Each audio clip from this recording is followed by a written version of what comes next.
It started out as a joke.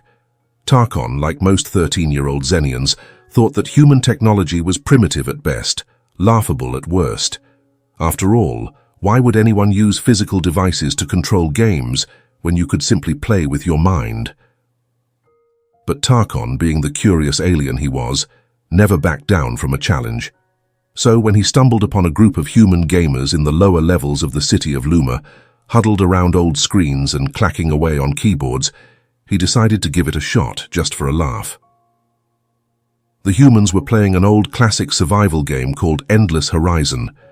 Tarkon watched for a while, confused by the players' jerky movements and the clicking noises of their primitive controllers.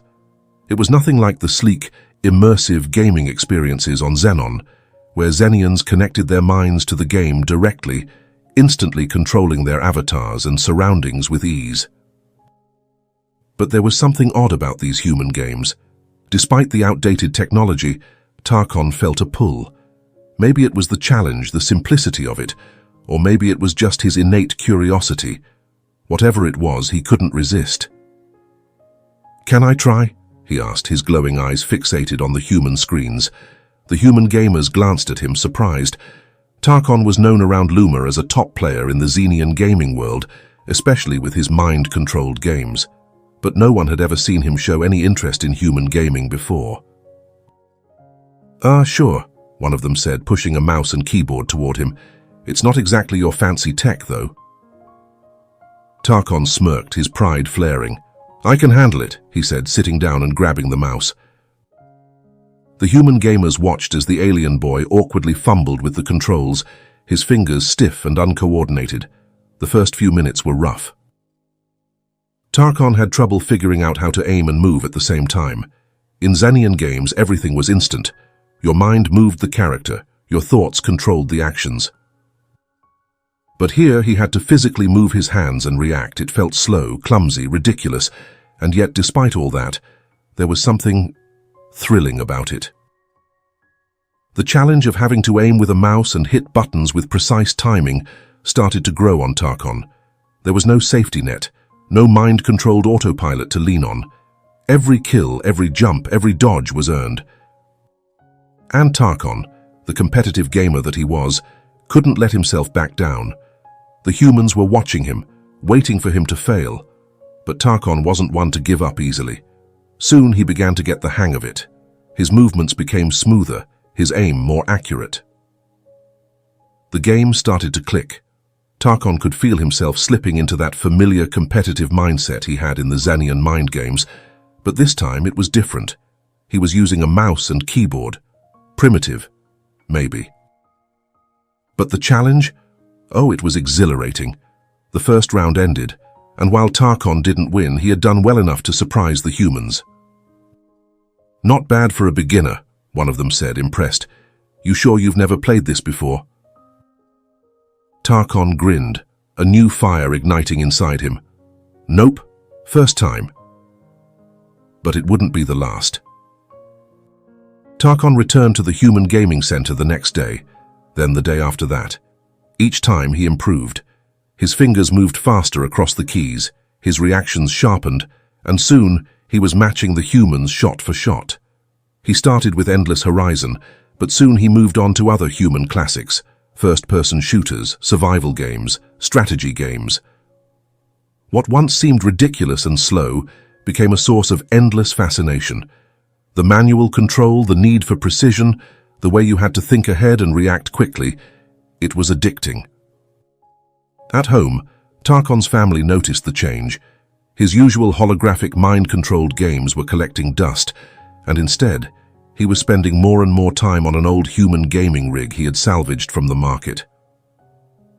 His fingers clacked away at the keys late into the night, his eyes glued to the screen as he faced off against human players online. The competitive side of Tarkon thrived in this new environment. The human gamers, unaware of his identity as a Xenian, began to notice a new player rising through the ranks. His username, Xenon Pro, became infamous on the leaderboards, particularly in first-person shooter games like Crossfire Combat and Strike Zone. Tarkon started annihilating the competition, and it wasn't long before human players began accusing him of cheating. How is he so fast? Is he using hacks? Nah, he's just a freaking pro. Tarkon laughed at the chat messages, amused by the humans' confusion. He never revealed his true identity. They had no idea they were being destroyed by a 13-year-old Xenian playing on what they considered to be primitive technology. Tarkon's obsession deepened. He started joining human gaming communities, participating in multiplayer tournaments, and even live-streaming his gameplay under his anonymous username. His skills with the mouse and keyboard had reached a level that shocked even him. He had never thought he would become so immersed in something so manual. But the adrenaline rush of each kill, each victory, it was like nothing he had ever felt before. In one particularly intense multiplayer match, Tarkon found himself in a 1-versus-1 showdown against a well-known human pro gamer. The match had drawn in a huge online audience, and the pressure was on. Tarkon's fingers danced across the keyboard as he expertly dodged bullets, landed headshots, and navigated the map with precision. The human pro was good, very good, but Tarkon was better. The final kill came suddenly, a perfectly timed shot that left his opponent stunned. The chat exploded with reactions. No way! He just destroyed a pro. Who is this guy? Tarkon leaned back in his chair, grinning. He had done it. He had beaten one of the best human players using their own primitive technology. It was a thrill unlike any he had ever experienced in Xenian mind games. There was something raw, something real about it. But while Tarkon's skills grew, so did his obsession. His friends on Xenon were puzzled by his sudden disinterest in their advanced mind-controlled games. For Xenians, gaming had always been about pure immersion, connecting directly with the game through thought and experiencing everything in real time. The idea of using physical controllers was laughable. One day, Tarkon's friend Karen asked him about it. "Why are you wasting your time with those human games?" Karen asked, watching Tarkon clack away on his keyboard. "They're so slow. Why not just play with your mind?" Tarkon shrugged, his eyes never leaving the screen. "It's different," he said. "It's not about speed, it's about precision, control. There's something satisfying about it." Karen frowned, unconvinced. "You used to be the best at mind games, now you're playing with that thing?" She pointed to the keyboard, clearly baffled. Tarkon just smiled. "You wouldn't get it, it's a human thing." However, as Tarkon's addiction to human games grew, so did the consequences. He started neglecting his responsibilities, skipping school assignments, missing family gatherings, and staying up all night grinding away at leaderboards.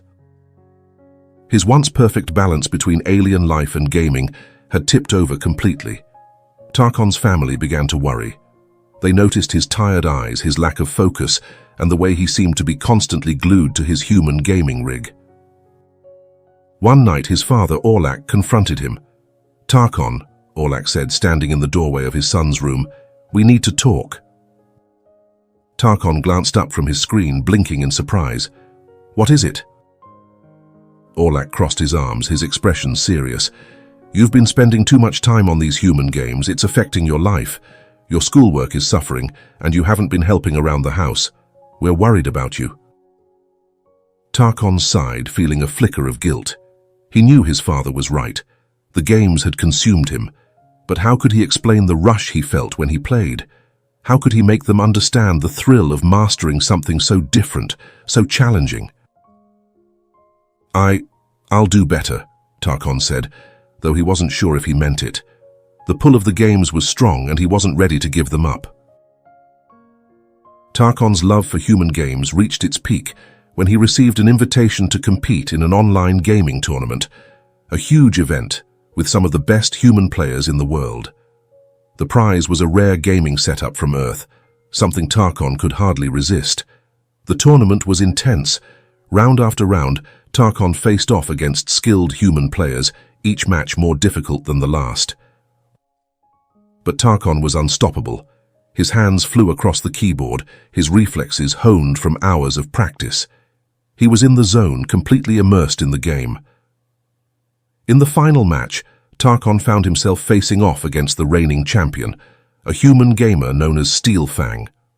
The match was broadcast to thousands of viewers, and the tension was palpable. The game began, and the two players clashed in a fierce battle of skill and strategy. Tarkon's heart raced as he navigated the map, dodging bullets and landing headshots with pinpoint accuracy. Steel Fang was good, better than anyone Tarkon had faced before. But Tarkon had an edge. He had something the humans didn't: his Xenon reflexes, his advanced mind honed by years of alien gaming. The final kill came in a blur of movement. Tarkon landed a perfect shot, taking down Steel Fang in the blink of an eye. The chat erupted in disbelief. He did it! He beat the champion. Who is this guy? Tarkon leaned back, his hands trembling from the adrenaline. He had won. He had beaten the best human players in the world, using their own technology. It was the pinnacle of his gaming career. The victory was sweet, but it came at a cost. Tarkon's obsession with human games had taken over his life. His schoolwork had suffered, his relationships with friends and family had frayed, and his health had started to decline from the long hours spent hunched over a keyboard. One evening, as Tarkon sat in front of his screen, staring at the leaderboard with his name at the top, he felt a strange emptiness. The thrill was gone. The excitement that had once driven him had faded, replaced by a sense of exhaustion. Tarkon realized that he had let the games control him, instead of the other way around.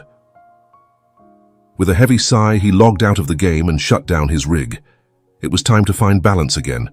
The games had been fun, but they weren't worth losing everything else in his life. As Tarkon stood up and stretched, he smiled to himself. He had become a pro gamer in the human world, but now it was time to return to his roots. And maybe, just maybe, he'd introduce some of his human gaming friends to Xenon mind games. After all, if they thought Tarkon was good with a keyboard and mouse, they had no idea what he could do with his mind. In the weeks that followed, Tarkon found a balance between his love for human games and his responsibilities as a Xenon. He still played, but in moderation, and every now and then he'd log into a human server just to remind everyone that Xenon Pro was still out there, dominating the leaderboards.